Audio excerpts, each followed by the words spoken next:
É isso aí, galera. Já escureceu e eu vou preparar uma fogueirinha aqui básica e a nossa coisa já tá montada, a nossa barraca. Olha ali. Deu um trabalho para montar essa barraca, hein, galera? Um suador, hein? Tá aí, ó. Barracona montada. E vamos acender aqui a nossa fogueira. Vamos acender a fogueira aqui, galera.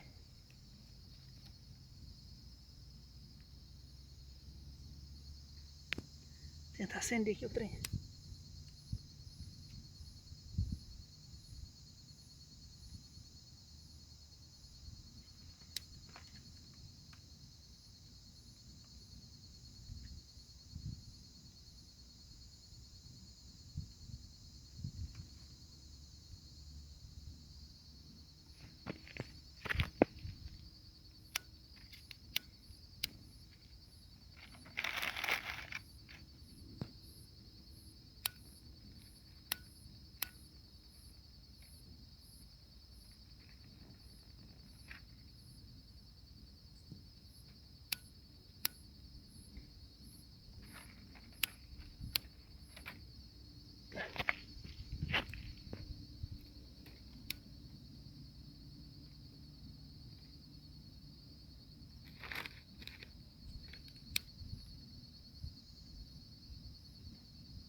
Tá difícil, hein? Até com o isqueiro tá difícil acender esse trem.